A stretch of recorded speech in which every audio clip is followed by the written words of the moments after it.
welcome everybody. I'm glad you came out today. For those who don't know me, I am Mary Holland. I'm the new director here. I see a lot of new faces, so I don't think everybody's a regular. That's good. I'm glad to see you. You're always welcome to come anytime here.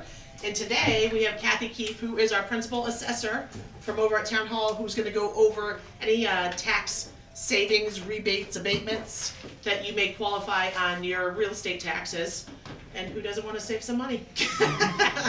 So welcome and thank you for coming, and Kathy's going to take it from here. Good morning, everybody. Pretty good turnout. I was expecting, fewer people, but that's good. And for the folks who are here, if you want to spread the word to the folks who maybe, didn't attend, that would be great. And the assessor's office is always willing to take any questions over the phone. I'm going to brag about my staff. We're like the nicest people. So any questions at all, call us and, hopefully we'll answer them for you. Going to just do a quick dry run about the way the real estate taxes are billed. So it's a quarterly system. You get a bill in July, October, January, and then in April. So quarters 1 and 2, that's the bill that you get in July and October. They are what's called a preliminary bill. And how we get the amount of that bill is based on the previous year's tax bill. So we're estimating what the tax bill was last year, and we're dividing that into quarters. Then what happens, and it's happening right now as we speak, the values of your home get certified every year. We submit the values to the Department of Revenue, and we just happen to be in this 5-year cycle. It's a certification year, happens every 5 years, where the values are really intensely scrutinized. Happy to say the values have just been approved. The values have gone up. We can talk about that later. But so the values have been approved. And now when we know the value of the town and we know what we're going to spend, that got determined at the annual town meeting, then we will get our tax rate. The tax rate then is applied to your valuation, and then that's how we come up with your real estate tax bill. So the quarters that you've already paid so far, it's like layaway. They're going to go towards what the bill actually gets determined to be, and we're working on that right now, and that will be your bill in January. So with that said, there are some programs that folks are eligible to receive an exemption, and that is just an amount of money that we deduct from your real estate tax bill. So ownership is key. You must own the property that you're seeking the exemption on. Important, if you have a trust, that's okay too, as long as you have a beneficial interest in that trust. Not good enough just to be a trustee. You have to have a beneficial interest in that trust. So that's fine. So we look to make sure that you own the property. The key date is July 1st of every year. Fiscal year begins July 1st, goes through June 30th. So on the applications that you may fill out to get this exemption, we need to know, did you own the home July 1st? If it's a widow's abatement that you're seeking, were you a widow as of July 1st? Everything with the exception of one exemption that I'm going to talk about at the end factors in on the July 1st date. So let's assume, let's go over the different exemption. I'm going to take the easiest ones first.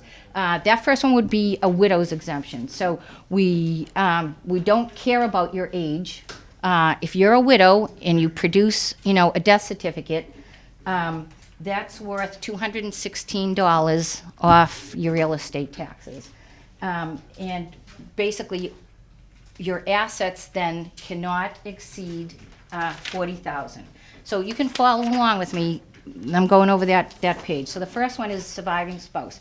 So if all your assets are under $40,000 and you're a widow or a widower, you get $216 off. The paper you just made reference to, where are they? Oh. Thank you. Yep. So it's the page 1. Does everybody have one? Yep. Oh, sure. Thank you. You're welcome. Thanks. You're welcome. Okay. Everybody else have one? Thank you. And so about each of these exemptions, you have to apply for them each and every year. Some people are under the impression if they come in and apply and they are granted that exemption that, they're good to go. Not so. You have to apply every year because your financial, circumstances can change. A lot of other things that go into it could possibly change too. What's nice about this widow's exemption is that the amount of the exemption will increase every year based on the cost of living adjustment, which the assessor's office gets from the Department of Revenues. So it's $216 this year. It's probably going to be more next year. So that one's pretty clear cut. We also have one for the blind. The only thing that you need to provide is a certificate, it's the Massachusetts Commission for the Blind, and that's worth $500 off your real estate tax bill. There are two more that concern themselves with seniors, and one is worth $216, the other one's worth $750, and there's a reason for the difference. The elderly one that is worth the $216, we're only looking at your assets. We're not concerned with your income. As long as your assets are beneath $40,000 and you're 70 years old as of July 1st, you own your property, great, you get the $216. To get the $750, we're looking at your income as well as your assets. That's why that exemption is worth more money, because we're really looking at what you've earned. So we generally ask to accompany these exemption applications is your last year's filing for your federal income tax. Many folks don't file, but there's a form that we use that we confirm with the IRS that you're a non-filer. So we have many applicants that we grant these exemptions to that don't file. They still are allowed the exemption because they qualify. So a lot of seniors in two different brackets. So depending on whether you're, you want to report your income or just your assets will determine which exemption you get. We have a lot of folks that come in and sit down with me, and they're not quite sure which one that they would, benefit the most from. So if they bring in their financial information, we'll sit down, we'll look at everything and see where they fall, and depending on where it does fall, you will file that, the appropriate application. We have no problem with people coming in and sitting down. It's confusing. A lot of people don't know which one that they, would be eligible for. And if you do apply for the, the greater one and it doesn't work out, then we'll automatically have you, apply for the lesser one. So we're on your side. We want to see you get something. So don't be afraid to come in and, we'll try to get you the most that we can.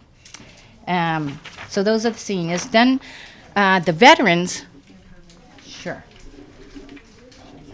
Good morning. Yeah. So the veterans, that's a whole little packet unto itself. So to get a veterans exemption, you have to have at least a 10% service-connected disability. And if you're not the veteran yourself, if your spouse has died but has had the awarding of a 10% or more disability, they are eligible too. That's not $1 amount. It depends on the percentage of disability, and that will determine how much money you would get off your taxes. If you get so again, you have from July to April to file with us, so it's not too late.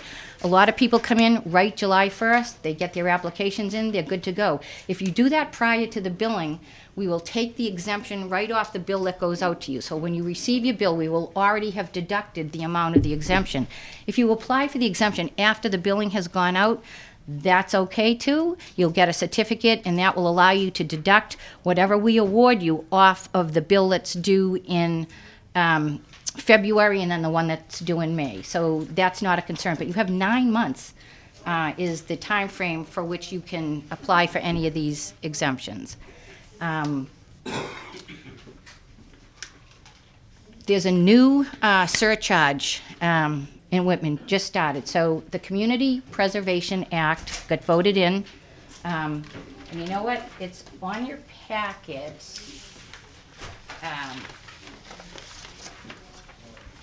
the second part of your packet. And it was just voted in, and it's a little bit complicated on how the surcharge was determined, but the town voted it. So it's a 1% surcharge on your real estate tax bill, excluding $100,000 of valuation.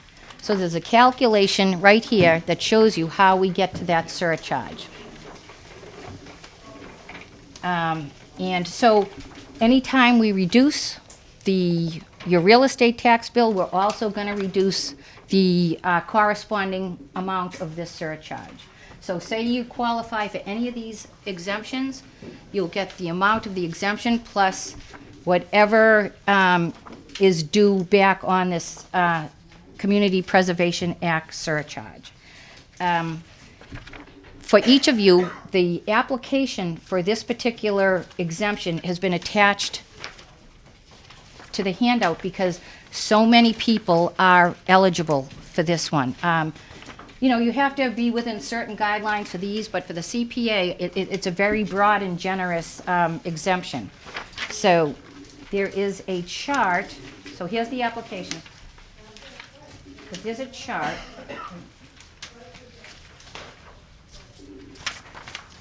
Looks like that. It's on the back of that page, and it shows what you are allowed to receive in income and still get the exemption reversed. And again, but you have to be 60 years old as of January 1st to fall in the category of the household type senior. But it also applies to non-seniors who are what we call low income. So there are two columns here. So for the household size, say you're the only one in the household, if you're above 60 years old and your income is less than $74,200, we waive the surcharge. If you are under 60 years old, but your income is less than the $59,360, we waive the surcharge.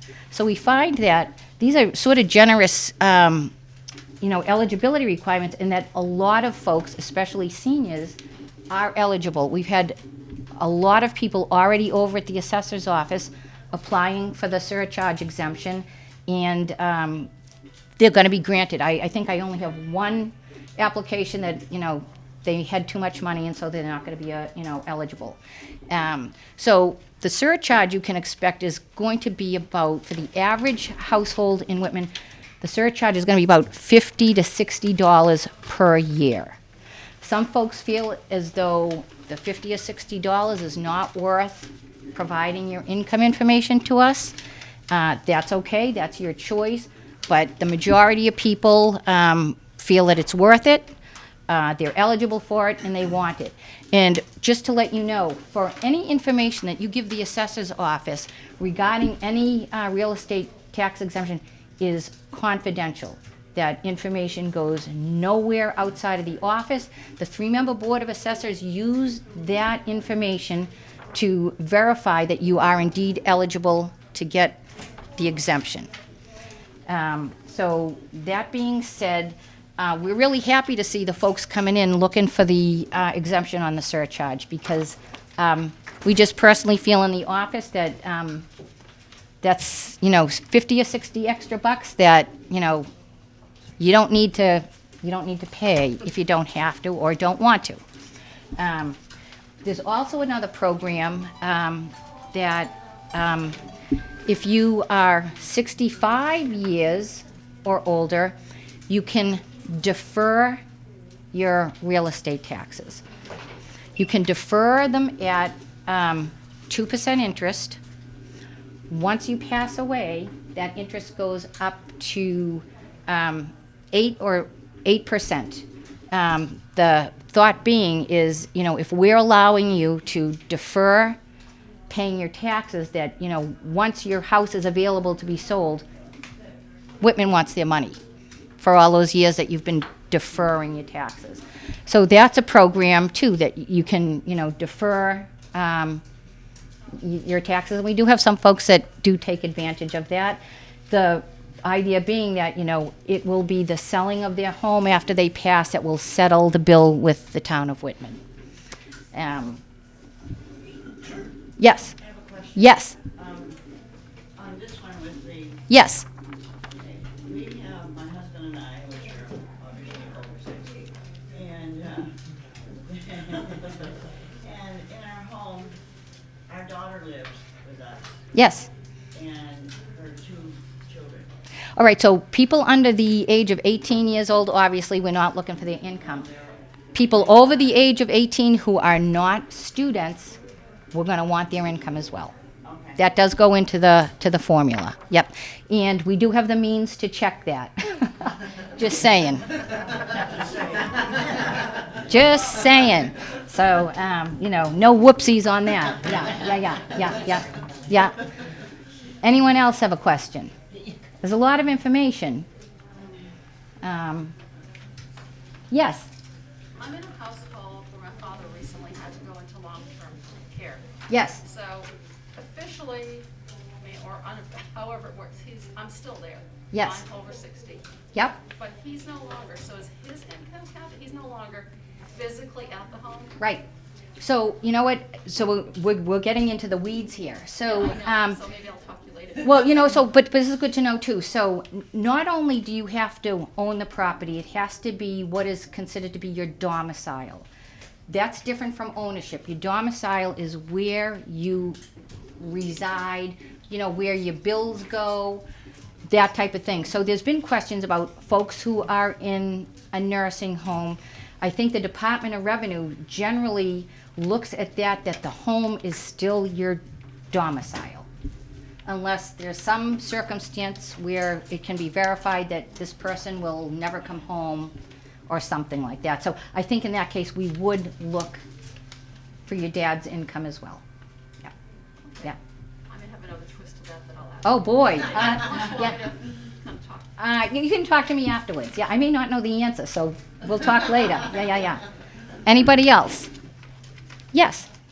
When property evaluations Okay. are figured Yes. for this coming Yes. January Yes. and May, is it gonna be based on what homes are selling for now? Exactly so. So we can offshoot to that because I just as soon get the word out on this whole thing now, although it has nothing to do with the real estate exemptions. Yes. So the values have been approved, and I can tell you that the residential values have gone up about 12%. And it is based on the sales market. So we analyzed the sales that happened in the calendar year of 2020. And that's what brought us to this analysis. Had we looked also into 2021, they would have gone up even further. So we just looked at the one, but that's happening all over Massachusetts. So the assessments go up and the tax rate may go down, but it depends on, so we have the assessment, we know what we want to spend, and that's how we come up with the tax rate. So your assessments are what they are. What you have in your power to do is go to town meeting and vote on what the town wants to spend. You have little to no, control over what the market does. But unless you've lived under a rock, you must know that, the prices are like, they've gone up. They've gone up. Yeah, so I believe that the, average single-family home for fiscal 2022 is $384,354. That's the average. 384,354.